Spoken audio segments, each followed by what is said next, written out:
La pregunta de hoy es: ¿cuál fue la forma más inesperada en que alguien que conoce se volvió rico? Historia 1. Mi amigo registró una marca y compró un dominio para su pequeño negocio. Una gran empresa de zapatillas desarrolló un modelo con el mismo nombre y compró toda su propiedad intelectual por una suma considerable. Él no reveló la cantidad exacta. Mi amigo tomó parte de ese dinero e invirtió en el negocio de su cuñado. Era un tipo de software de gestión para comercio industrial marítimo. Mi amigo ganó millones. Es un tipo promedio, no particularmente ambicioso, inteligente o experto en negocios. Simplemente un buen hombre con buena suerte. Historia 2. Un compañero tranquilo con el que trabajé, humilde y que nunca hablaba mucho, excepto sobre fútbol y su equipo. Estaba tomando un café con él y me dijo que había recibido una carta de un abogado y que iba a verlo más tarde. Un pariente lejano había fallecido y, como él era el único familiar vivo, heredaría su patrimonio. Algún tiempo después descubrió que había heredado 5.000 acres y un desarrollo de terrenos con 6 casas casi terminadas y otras 6 en construcción. El patrimonio valía millones y sigue generando ingresos. Me compró una cerveza. Historia 3. La mamá de mi ex y su padrastro comenzaron a cuidar a una pareja de ancianos en su calle, les llevaban comida, hacían cosas en la casa, los llevaban a citas médicas, etc. Eventualmente, la pareja falleció. Un tiempo después, la mamá de mi ex y su padrastro recibieron una llamada de un abogado informándoles que la pareja les había dejado todo. No le dieron mucha importancia porque eran pobres y vivían en una casa pequeña en un vecindario modesto, igual que la pareja de ancianos. La pareja no tenía nada lujoso, autos viejos y deteriorados, casa pequeña, no hacían vacaciones caras ni nada por el estilo. Vivían básicamente justo por encima del nivel de pobreza. Luego, el abogado les dijo que la pareja les había dejado decenas de millones de dólares. No sabemos la suma exacta, pero eso fue lo que nos dijeron, decenas de millones. Ahora llevan una vida completamente diferente. Historia 4. Mi mejor amigo de la secundaria creció muy pobre. Cuando su hermano se casó, él tuvo un encuentro con una dama de honor que conoció en la boda, y eso se convirtió en una relación a distancia. Resultó que la dejó embarazada la noche de la boda. La familia de ella era extremadamente tradicional, así que ella quería casarse. Él aceptó, principalmente porque quería estar cerca de su hijo. Ella se mudó a donde vivimos y se casaron. El padre de ella posee una empresa enorme en el noreste del país. Al cabo de un año más o menos, lo extrañaba tanto que les ofreció comprarles una casa, cubrir todos sus gastos de mudanza y darle a mi amigo un trabajo en su empresa. Durante los últimos 20 años, mi amigo ha tenido un trabajo en el que prácticamente no hace nada, gana muchísimo dinero y no tiene ninguna deuda. Ahora tienen 2 hijos y, de hecho, tienen un matrimonio muy feliz. Historia 5. 2 de mis mejores amigos se casaron al azar con chicas que son extremadamente adineradas, para mí. El padre de una de ellas inventó un dispositivo médico y gana millones cada año con las regalías. Él sabía que ella tenía dinero cuando se casaron, pero no sabía cuánto hasta después. Contribuye con alrededor del 20% de su sueldo al hogar y el resto básicamente es dinero para divertirse, porque no se preocupan por la jubilación. Él guarda algo de dinero por su cuenta en caso de emergencia, pero probablemente se jubilen antes de los 50. Otro amigo se casó con una chica que heredó un negocio de su familia. Su padre hizo un par de millones y luego le vendió el negocio a ella durante varios años.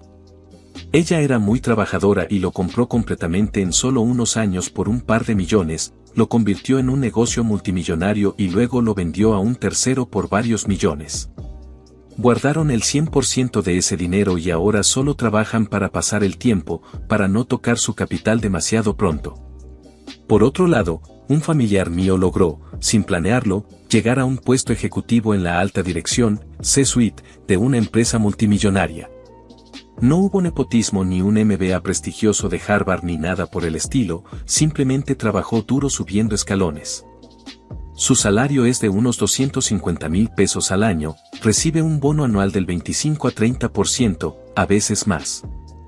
Y además obtiene opciones de acciones de alrededor del 10 a 15% que se consolidan a lo largo de varios años. La compensación total es de unos 400,000 pesos cada año. Una vez me contó que hace lo posible por vivir solo de su bono anual y guardar el 100% de su salario. Historia 6. Un grupo de chicos con los que trabajé tenía una polla de lotería a mediados de los 90. Hicieron eso durante aproximadamente un año y de alguna manera ganaron un segundo o tercer premio que dividieron entre ellos. Recuerdo a un tipo pagando los préstamos estudiantiles de su esposa con el dinero. Un par de ellos se compraron autos nuevos. Algunos decidieron hacer un poco de trabajo fuera de la oficina y se interesaron en e-commerce y sitios web interactivos, tecnología que apenas comenzaba a despegar. Su idea era ofrecer un sitio de listados en línea para alquileres de casas vacacionales, buscables por ubicación y texto, y cobrar a los propietarios una tarifa por el anuncio. Enviaron anuncios por correo postal a zonas vacacionales y compraron algunos anuncios en línea. Los sitios web de agencias de viajes también aceptaron publicar algunos anuncios y enlaces. El tráfico aumentó de manera constante, especialmente después de que registraron el sitio en motores de búsqueda como Yahoo, Lycos y Altavista. Después de un par de años, recuperaron los costos iniciales y durante un par de años más, realmente se convirtió en lo que esperaban, un ingreso adicional. A veces llegaban al trabajo cansados, ya que seguían mejorando el sitio. Para entonces, parecían estar interesados mínimamente en su trabajo de oficina. Para 1998 y 1999, todos esos chicos de la lotería ya no estaban. Un amigo del grupo me contó más tarde que se jubiló, después de que el sitio fuera comprado por millones de dólares por una empresa importante. Todavía no había cumplido 40 años. Historia 7. Esto le pasó a una amiga antigua mía. Ella vivía en la casa de su familia en el norte del estado de Nueva York y era entrenadora en un gimnasio local. Su vecina era una mujer mayor, exeditora del New York Times, sin esposo ni hijos. Una mujer profesional de la primera generación de la ola femenina de los años 50 y 60. De todos modos, esta amiga comenzó a hacerle recados. Luego a cocinarle comidas. La mujer le pagaba, pero no mucho. A mi amiga le gustaba hacerlo porque la apreciaba y sentía compasión por ella. Eventualmente se convirtió en su asistente de cuidado en casa y terminó cuidándola de verdad hasta que falleció. Creo que ya puedes imaginar a dónde va esto, pero hay un pequeño giro. Cuando la mujer murió, mi amiga antigua se enteró de que le había dejado la mayor parte de su patrimonio, incluyendo la casa. Pero resultó que esta mujer no era solo una exeditora de clase media, venía de una familia de inmobiliarios adinerada. Mi amiga aparentemente se desplomó en una silla cuando le dijeron exactamente cuánto iba a heredar. Nunca ha contado a nadie la cifra exacta, pero los rumores hablan de cifras en los primeros 9 dígitos. Nadie la ve ya. Se mudó al sur de Francia y cortó la comunicación con la mayoría de nosotros. Una pregunta que todos nos hacíamos era, ¿por qué esta anciana rica no contrató un equipo de enfermeras para cuidarla? Supongo que el dinero puede hacer que las personas se comporten de manera extraña. Historia 8. Mi primo es copropietario de una fábrica que produce equipos de protección personal, EPP, a través de una empresa conjunta con varios empresarios en China. Nuestra familia es asiática, pero no china. Cuando les dijo a los familiares que tenía una oportunidad de inversión en China con varios amigos buenos con alrededor de $100,000, muchos pensamos que era una mala idea. Ya que tenemos muy poca idea de cómo es para un extranjero tener un negocio en China. Pero sí sabíamos que hay muchos obstáculos y, en general, suele ser complicado, según conversaciones con personas que tienen negocios allí. La fábrica eventualmente perdió muchísimo dinero y los otros copropietarios abandonaron la sociedad, dejándolo como único dueño del negocio y con muchas deudas, de 8 cifras. Luego llegó la pandemia de COVID. Su fábrica se volvió muy rentable prácticamente de la noche a la mañana. Las mascarillas faciales fueron especialmente lucrativas, ya que su precio se disparó al inicio de la pandemia por la enorme demanda, y su fábrica produjo y exportó cerca de 1.000 millones de mascarillas en el primer año. Esto sin contar los otros EPP que producían. Desde entonces vendió la fábrica y ahora lleva un estilo de vida muy cómodo. Historia 9. Un amigo mío se volvió, no quiero decir rico, pero definitivamente bien acomodado gracias a algunas cosas interesantes. Estudiamos en la universidad juntos en áreas diferentes, pero formábamos parte del mismo club y sociedad. Han pasado unos 14 años y todavía nos seguimos reuniendo regularmente. De todos modos, él hizo una maestría, y cuando se graduó recibió un Golden Handshake, bono de despido o compensación especial al finalizar contrato, de una empresa enorme, que de inmediato usó como enganche para comprar una casa. Le pagaban bastante bien y la mayoría del trabajo era en el extranjero. Así que si pasaba más de 6 meses fuera, no tenía que pagar impuestos, o pagaba mucho menos, no estoy seguro. Por eso, cuando terminaba un trabajo o tenía tiempo libre, se iba de viaje a lugares increíbles. Mientras trabajaba allí, tomó todos los cursos de capacitación posibles sobre cada equipo que podía. Luego lo despidieron y creó su propia empresa, básicamente contratándose para hacer el mismo trabajo que hacía antes, y de inmediato firmó un contrato con la misma compañía por 3 o 4 veces lo que ganaba antes. Una de las razones principales era que, a medida que la industria avanzaba y los equipos se modernizaban, solo quedaban unas pocas personas que podían operar adecuadamente algunos de los equipos antiguos. Y les resultaba más eficiente pagarle muchísimo por un solo trabajo que pasar meses capacitando a otra persona. Es un tipo realmente amable y humilde, siempre tiene tiempo para la gente, le gusta divertirse y siempre tiene un par de historias locas que contar. Historia 10. Mi tío trabajaba para una gran empresa en los años 70, piensa en algo como Kodak o Bell Telephone, y decidieron cerrar una división muy pequeña que no estaba generando suficiente dinero. Él trabajaba en esa división y decidió comprar la tecnología y crear su propia empresa con ella. El costo fue 1 año de su salario, y fue un gran tema para la familia, con varios miembros aportando unos cuantos miles para completar el dinero como inversores. Esto proporcionó una buena vida para su familia, y los miembros de la familia fueron reembolsados, hasta los años 90, cuando las preocupaciones por el I2K, problema del año 2000, hicieron que la gente mirara la tecnología más antigua para revisar o respaldar cosas que podrían fallar. Entre 1995 y 2000 hicieron 100 veces más negocio, y luego en 2002 hubo otra razón tecnológica para que se necesitara, y vendió todo por 100 millones. Un vecino inventó un proceso de renderizado muy específico usado en los gráficos de videojuegos a principios de los 2000 y está licenciado a grandes compañías de videojuegos. Es algo patentado, así que todavía sigue cobrando cheques y, efectivamente, está retirado desde entonces. Es el ejemplo que uso cuando la gente se preocupa porque todo lo que su hijo quiere hacer es jugar videojuegos, porque así es exactamente como comenzó este hombre. Historia 11. Comencé a arrendar un rancho cerca del área de la bahía en California en 1982. Tiene un poco más de 2.000 acres, muy cerca de Silicon Valley.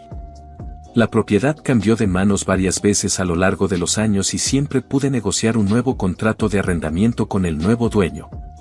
A finales de los 90, fue adquirido por un inversionista de Taiwán que también tenía una casa en Hillsborough, Ca. Todos, excepto uno de sus hijos, fueron a Stanford y se convirtieron en médicos. El más joven decidió dedicarse a la tecnología. Cuando se graduó, tuvo dificultad para encontrar un trabajo.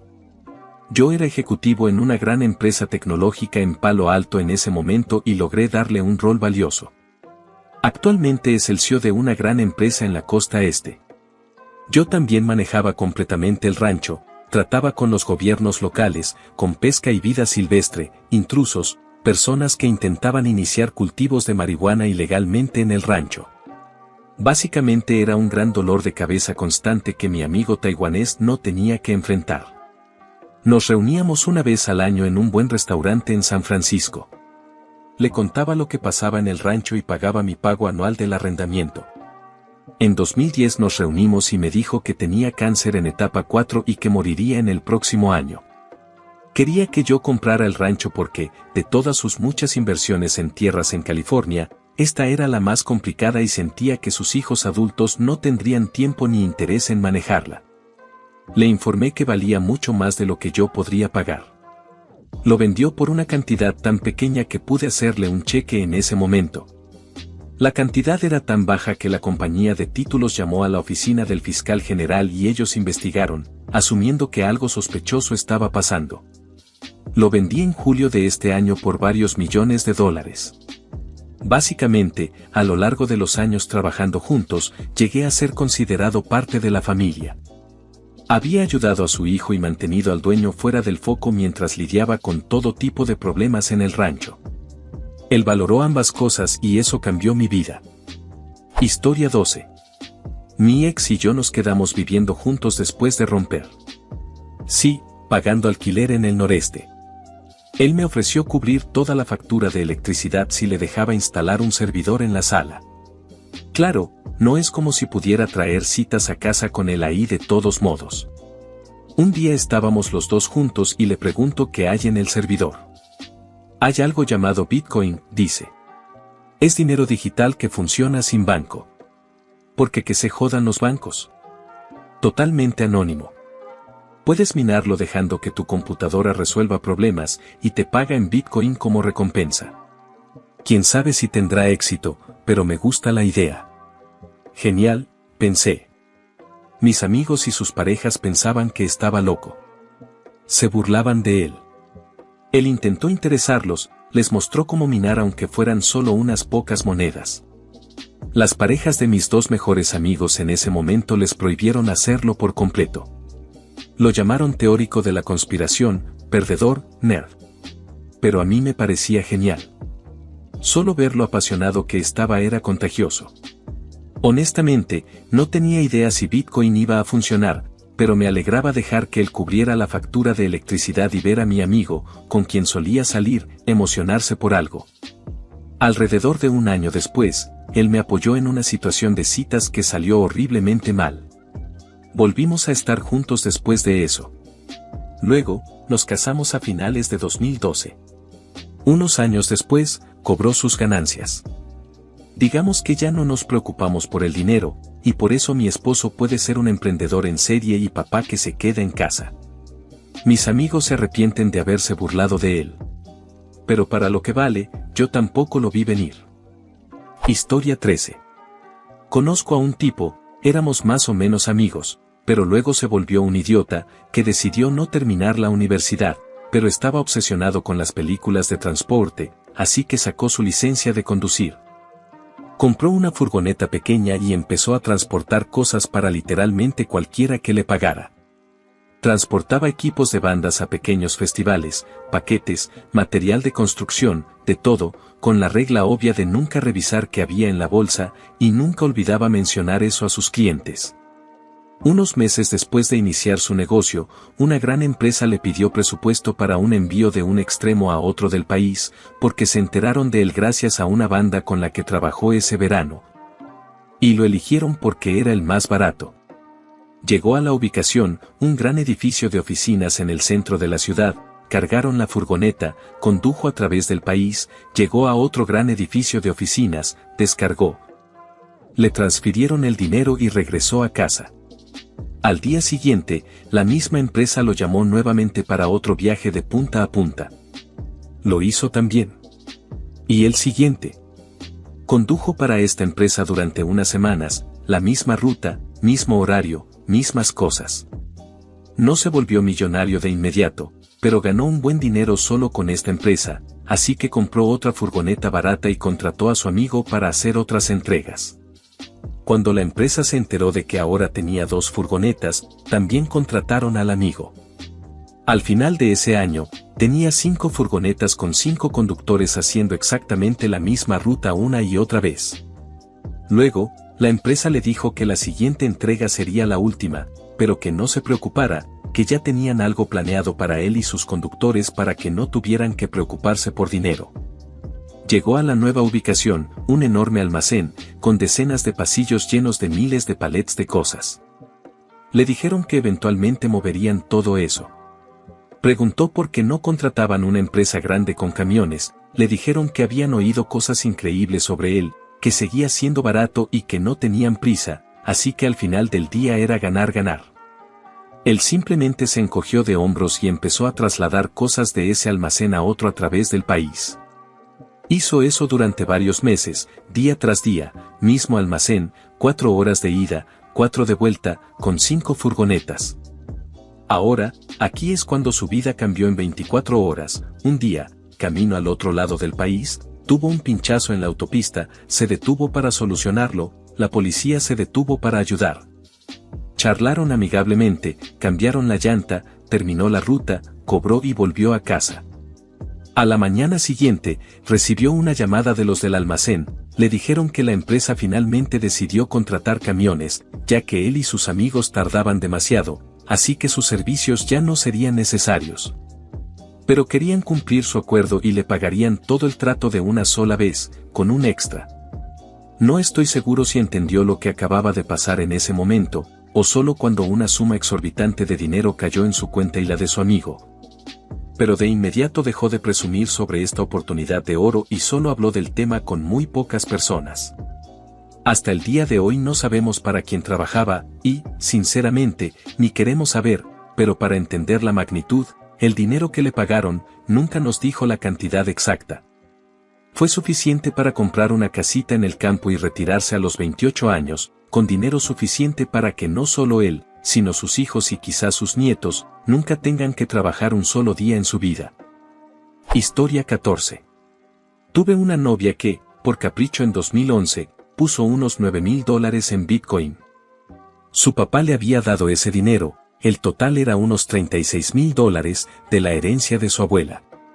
La mayor parte se destinó a pagar el resto de su carrera universitaria, y esta era supuesta ser la parte de su dinero loco. Pero ella no quería ropa cara, bolsos ni llevar a su novio a cenar, le gustaba la tecnología y estaba fascinada por la idea de las criptomonedas. Pero estaba demasiado ajustada de dinero para arriesgarlo. Yo estaba un poco mejor, pero no estaba convencido de la idea, más tonto fui yo. Así que sí, acumuló algo así como 1050 Bitcoin durante 2 años cuando el precio estaba por debajo de $10 por Bitcoin. Desafortunadamente, éramos chicos ingenuos y ninguno de los dos tenía idea del riesgo real que implicaba. Ella los mantuvo en múltiples carteras calientes y frías. Pero la mayor parte, más de 300, la puso en un lugar llamado Mt. Gox, que prometía cierto nivel de seguridad pero que básicamente permitió que estafadores timaran a la gente a voluntad y tuvo que declararse en bancarrota en 2014. Vendió otro gran bloque, 400, cuando el Bitcoin llegó a $160, como esperó tanto, no lo sé, yo lo habría vendido en el primer gran pico, embolsando unos $55,000 de ganancias. Guardó unos 50 en una cartera especulativa y comenzó a vender el resto conforme alcanzaban diferentes objetivos. Pero durante mucho tiempo solo los mantuvo, porque no subían mucho.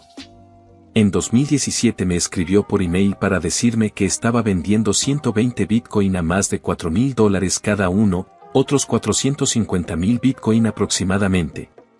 Vendió el último gran bloque de venta a inicios de 2018, a $12,000 por Bitcoin, obteniendo unos $1.35 millones, pagó las deudas de sus padres y, amablemente, también pagó mi deuda universitaria y mi deuda de tarjeta de crédito.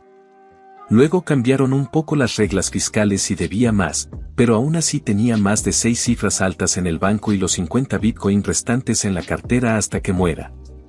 Y todavía los tiene, aunque entiendo que a veces pide préstamos contra ellos. Todos estos años seguimos siendo amigos. Ella nunca se ha casado y es muy ahorrativa con su dinero, pero demasiado generosa con los demás. Mi esposa a los 29 fue diagnosticada con cáncer de ovario y teníamos un seguro pésimo porque yo recién empezaba mi carrera en banca y ella estaba entre trabajos buscando algo en su área. Cuando mi ex se enteró por un amigo en común, pagó todas nuestras facturas médicas adicionales. Así que, a veces, son personas decentes las que tienen muchísima suerte. Historia 15. Conocí a un viejito en mi pueblo aquí en Irlanda. Era un poco raro, tocado, como decíamos, pero de buena manera, porque tenía su cure, ya se nota lo culche que soy ahora, jaja. Un hombre encantador con el que siempre te parabas a charlar, Vivía justo a lo largo del camino hacia el supermercado más antiguo, muy irlandés, que tiene una charcutería excelente. Cultivaba rosas y tenía un gatito blanco adorable llamado Baba Cat o The Rabbit, dependiendo de lo atrevido que estuviera ese día. Solo trato de pintar la imagen de un viejito en un pueblito, con todos cuidándolo, vigilándolo y llevándole cena a él y al gatito cuando no se sentía bien. Había una mujer, de Polonia, que vivía en la habitacioncita de su amiga, ella y su hijo, y trabajaba como peluquera. Ella pasaba por su casa una vez a la semana con algunas compras para él y le cortaba el cabello porque para él era físicamente difícil ir a la barbería, y le gustaba tener el cabello corto porque era menos trabajo. Siempre con una melena blanca enorme, durante todos los años que lo conocí. Esto fue hace muchos años. Lo conocí siendo adolescente, que me mudé a la vuelta de la esquina, y ahora estoy en mis 40, peor suerte. De todos modos, me contó una vez que veía a esa mujer polaca como una hija, y a su pequeño como su nieto. Me dijo que ella había escapado de una familia abusiva casándose con un hombre abusivo cuando todavía era adolescente. Irlanda fue su escape, de ahí que viviera en esa habitacioncita con un niño de 10 años. Cuando él falleció, ella heredó todo. Ella y su hijo todavía viven allí, y ella es copropietaria de una de las mejores peluquerías en lo que ahora es un pueblo grande y cosmopolita, justo en la zona de tránsito hacia Dublín. Está forrada. Solo la casa vale una fortuna por su ubicación, justo enfrente de un Aldi y un hospital, en la Old Dublin Road, a 1.5 horas del centro. Bien por ella. Un poco de bondad llega muy lejos, chicos. Historia 16. Un amigo de un amigo estudió gestión de TI, trabajó en varios lugares pero no era muy bueno en el trabajo, él mismo lo admite, así que lo iban despidiendo constantemente. Eventualmente consiguió un trabajo en una startup tecnológica como su primer encargado de TI. En realidad no lo necesitaban, era una startup con unos 20 empleados en ese momento, todos muy tecnológicos. Pero cuando estaban haciendo rondas de inversión iniciales aparentemente quedaba bien tener un equipo de TI. Pasó el día jugando en su computadora durante unos 4 años, aparentemente podía contar con una mano los problemas reales de TI que tuvo que atender. Y no pudo resolver ninguno porque las pocas veces que lo necesitaban eran problemas súper complejos y él era pésimo en el trabajo. Pero no importaba, porque los problemas eran tan complicados que simplemente los asignaban a terceros y seguían adelante. Realmente no lo necesitaban allí, y como no lo necesitaban, nadie se dio cuenta de lo malo que era en su trabajo. Durante esos 4 años recibió un salario normal, junto con la misma proporción de opciones sobre acciones pre-IPO que todos los demás, principalmente ingenieros de software, en la empresa recibieron. A él no le importaban porque no creía que alguna vez valieran algo. La empresa creció un poco, contrataron más personas, incluidos otros de TI que rápidamente se dieron cuenta de que él no era bueno en su trabajo, y fue despedido. Pero pudo conservar sus opciones, que aún tenían algunos años antes de expirar. 3 años después de ser despedido, ya no trabajaba en TI, había vuelto a la escuela para aprender a ser electricista o algo así, cuando recibió un aviso de Solium, una plataforma de acciones y opciones corporativas. Decía que sus opciones estaban por expirar y que debía ejercitarlas o perderlas. Investigó y descubrió que en esos últimos 3 años la empresa se había hecho pública y su precio de acciones había subido muchísimo. Además, tenía decenas de miles de opciones. Dice que ganó un poco menos de $3.5 millones después de impuestos y costos de ejercicio al ejercerlas. Un tipo que fue un fracasado en TI y logró retirarse a principios de los 30 porque tuvo suerte. Historia 17. Voy a aclarar primero que no es lo que yo consideraría una cantidad enorme de dinero, pero fue cambiante para la vida de todos los involucrados. Tenía una compañera de trabajo cuya hermana estaba a un mes de perder su casa, porque no trabajaba y se había quedado sin dinero. Estaba hablando de mudarse con mi compañera y vivir a su costa, lo cual era un escenario de pesadilla, porque era una persona terrible con quien estar. De repente, fue contactada e informada de que su exesposo de muchos años atrás había muerto inesperadamente mientras hacía buceo sola. Sospechan que se golpeó la cabeza con la parte inferior del barco, perdió el conocimiento y luego se quedó sin oxígeno. Era muy extraño, porque no tenía historial de salir solo de esa manera. De todos modos, recibió un pago bastante grande del seguro de vida de él. Todavía no entiendo cómo el dinero terminó yendo a ella en lugar de a su esposa actual. Su esposa actual se contactó y le suplicó que al menos considerara darle la mitad del dinero a su hijo adolescente para ayudarlo a ir a la universidad, pero la hermana de mi compañera les dijo que se las arreglaran. Con su nueva riqueza, logró no perder su casa. La vendió y compró otra mucho mejor, pagada completamente. Luego descubrió que tenía cáncer muy tratable. Mi compañera pasó mucho tiempo y dinero cuidando a su hermana, llevándola a citas médicas y ayudándola en todo lo que podía. La hermana, sin embargo, se negó a hacerse la quimioterapia recomendada. Después, la empresa en la que trabajábamos fue vendida y todos buscábamos nuevos trabajos. Mi compañera vivía al día, así que no podía permitirse mantener su apartamento. Fue a quedarse temporalmente con su hermana en la nueva casa, porque su hermana dijo que no toleraría a alguien que viviera a su costa. Mi compañera siguió cuidando a su hermana, que para ese momento estaba completamente inmóvil y necesitaba asistencia para todo. Mientras tanto, su hermana la maltrataba verbalmente y ni siquiera le permitía quedarse en la habitación de invitados, la hacía dormir en el porche cerrado. Le dijo que había dejado su casa en herencia a una sociedad protectora de animales porque no creía merecer heredarla.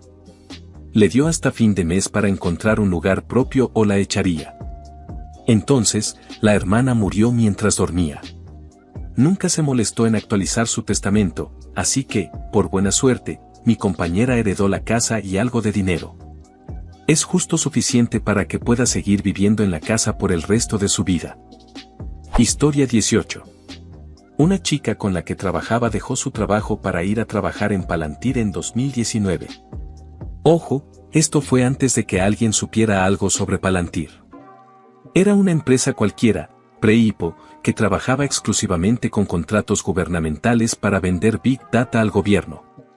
Ni siquiera pagaban muy bien en ese entonces. El salario base era como $120,000 americanos. Tampoco había plan de 401k, fondo de retiro. Y además le dieron un montón de acciones pre-IPO que prácticamente no valían nada. Dado que nadie había oído hablar de Palantir en ese momento, y considerando lo bajo que pagaban en comparación con otras grandes tecnológicas, la falta de cualquier plan de 401k, y el hecho de dar acciones pre-IPO como bono de bienvenida, tenía todos los indicios de ser una empresa mala, donde la gerencia sabía perfectamente que las acciones no valían nada y que la empresa era un desastre.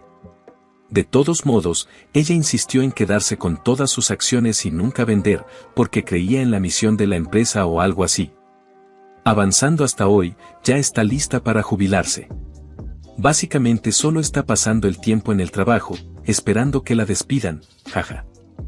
Historia 19. Cuando mi papá se fue a vivir cerca de sus padres después de la universidad, en los años 60, trabajó en un sitio del gobierno de Estados Unidos en un proyecto llamado Project Plapsare. Al parecer, el gobierno estaba probando el uso de armas nucleares para crear túneles y espacios subterráneos para construir búnkeres. El papel de mi papá durante 6 a 8 meses era ir a lugares con un contador Geiger y medir los niveles de radiación. Sin traje de radiación, sin protección, solo conducir una pick-up del gobierno a algún lugar, estacionarla un rato, usar el contador Geiger y reportar los resultados. Cuando mi papá empezó a morir de cáncer agresivo de tiroides a comienzos de los 2000. Me enteré de que el Departamento de Justicia de Estados Unidos había apartado miles de millones para compensar a personas que habían trabajado en sitios nucleares de los años 60 sin protección y que desarrollaron una docena de tipos de cáncer. Inicié un reclamo, y un año después recibimos más de $450,000. No fue un ingreso enorme y definitivamente hubiera preferido tener a mi papá, pero fue extraño, sobre todo porque mi hermano y yo no esperábamos heredar nada de su falta de ahorros durante toda la vida. Mi hermano y yo compramos casas con un gran pago inicial gracias a eso. La parte más rara de la historia es que descubrí que mi papá estuvo destinado fuera del Área 51 durante unos días. Historia 20. Era amigo de una chica que trabajaba en un banco, y el banco era uno de mis clientes. Sabía cómo hacerla reír, y parecía disfrutar cuando aparecía. Siempre había algo un poco triste en el fondo en ella, pero nunca lo mencioné. Decidí mudarme a Inglaterra, pero antes quería saber si había alguna razón para quedarme. Así que la invité a salir. Fue amable, pero me rechazó. Justo antes de irme, le dije que me marchaba y la invité a cenar. Aceptó. Platónicamente. No le pregunté por qué me había rechazado, pero alrededor de la mitad de la cena me contó que le costaba acercarse a la gente, porque era muy rica. Realmente no sabía en quién confiar debido a eso. Le dije que estaba bien y que esperaba que pudiéramos mantenernos en contacto. Justo antes de que terminara la cena, me contó que tenía el dinero porque su padre murió mientras caminaba en invierno en una gran ciudad. Un bloque de hielo se desprendió de un edificio grande, lo golpeó en la cabeza y murió. La indemnización que recibió fue sustancial, y aunque estaba agradecida por la libertad que le daba el dinero, odiaba la forma en que lo consiguió. Soy un tipo normal, y aquí, en la mediana edad, no tengo mucho dinero. Pero me doy cuenta de que ella fue la primera de 3 mujeres con mucho dinero, y que el dinero interfirió y terminó con las 3 oportunidades de romance. Con las otras 2 mujeres, terminé relaciones separadas cuando se dieron cuenta de que su dinero me tenía atrapado. Todavía recuerdo las caras de shock de ambas cuando las rechacé. En su mente, yo estaba asegurado económicamente de por vida. ¿Quién se alejaría de eso? Pero ambas, con familias adineradas, eventualmente demostraron estar locas de remate. Me parecía tan extraño conocer personas con tanto dinero que nunca tenían que trabajar, pero que no podían ser felices. Esto era cierto para las 2 mujeres y sus padres. Una de las familias tenía que cambiar las puertas del garaje de su casa principal constantemente. El hombre más rico de la familia tenía decenas de millones de dólares, casas de vacaciones y la capacidad de viajar a donde quisiera en cualquier momento. Tenía los códigos de trampa de la vida. Pero él y su esposa, aunque realmente no se llevaban bien, se negaban a divorciarse por razones religiosas una y otra vez. Como resultado, él intentaba suicidarse en el garaje con monóxido de carbono. Cada vez, se dormía y accidentalmente retrocedía el coche a través de la puerta del garaje hacia el jardín, donde lo destrozaba chocando contra un grupo de árboles en la entrada del garaje. Él y su esposa se reconciliaban tras estos intentos, y 6 meses después o así, lo intentaba de nuevo. No sé si alguna vez tuvo éxito. Espero que no. Pero su hija, que era una persona bastante maravillosa salvo cuando estaba ebria, estaba claramente afectada. Cuando estaba ebria, era terrible, y también se comportaba de forma extraña en la intimidad.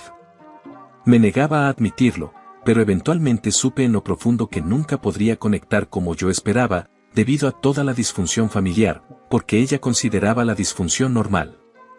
Una noche, ella me ofreció un anillo y un cheque considerable para mi cuenta personal.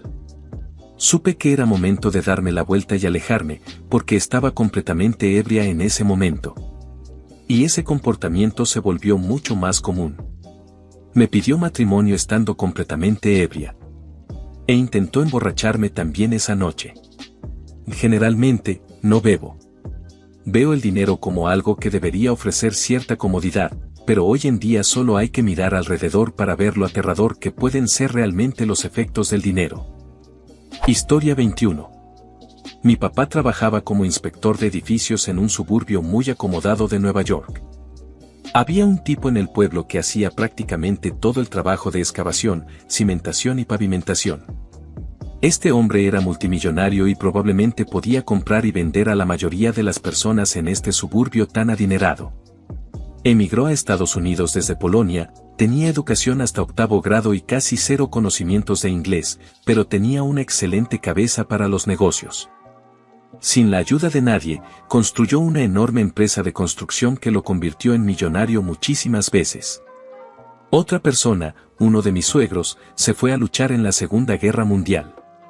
Cuando regresó, no sabía qué sería de su vida. Terminó consiguiendo un trabajo como aprendiz de plomero. Eventualmente, se convirtió en plomero y luego maestro plomero, mientras construía su propio negocio de plomería y luego un negocio completo de back junto con el de plomería. Después de la guerra, se había casado y él y su esposa se establecieron cerca de la capital estatal, en un área que todavía era relativamente rural. Compró terrenos allí conforme podía.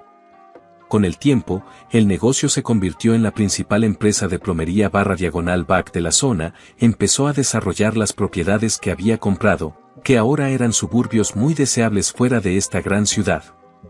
Y luego empezó a enfocarse en propiedades comerciales de la zona, rehabilitándolas, gestionándolas y alquilándolas a empresas. Se convirtió en multimillonario muchísimas veces. Realmente fue cuestión de un poco de suerte y mucho trabajo duro. Falleció probablemente hace unos 10 años. Sus hijos todavía poseen la empresa y han continuado expandiéndola. No estaban particularmente interesados en la parte inmobiliaria, así que vendieron muchas de las propiedades comerciales en este momento y obtuvieron los beneficios de décadas de crecimiento. Y hasta aquí el video de hoy. Espero y les haya gustado, y no olviden visitar nuestro canal secundario de historias de dramas familiares y chismes, también de comentar una anécdota o experiencia similar al tema del video, dejen su like.